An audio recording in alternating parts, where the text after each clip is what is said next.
I'm Rachel Jones for Coal Capital Markets.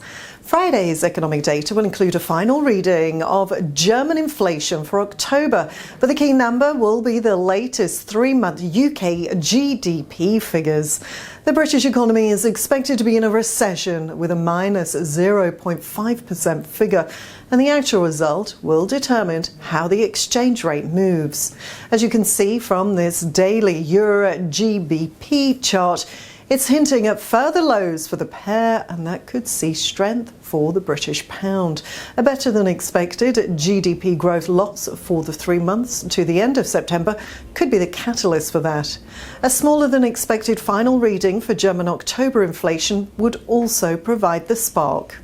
Estate agents in the United Kingdom have reported an expected slowdown in the UK house prices in October, which ended a run of 28 months of rising prices.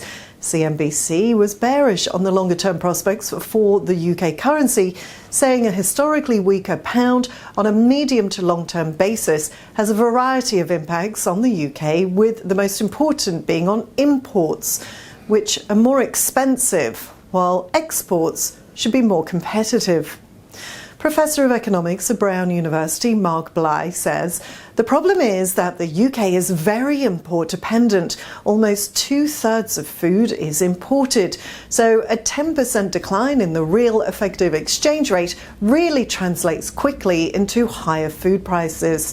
And the UK is a low-wage economy, and that will hurt. This dynamic was seen in the latest inflation figures, where the UK saw a 12% annual rise in food prices.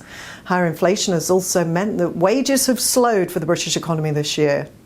The Bank of England has raised interest rates from 0.25% this year to its current 3% level in order to try and dampen inflation.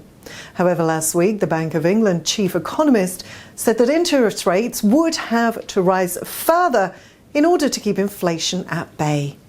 And that is not good news for the economy, which is heading for a 2-year downturn, according to the central bank. German inflation is set to confirm that the reading rose from 10% to 10.4% in the recent period, and a deviation could affect the euro currency. Traders should have some volatility to work with the UK GDP figures and should look to the downside with a weak daily close in the Eurgbp. That's all for me for now. I'm Rachel for Coal Capital Markets.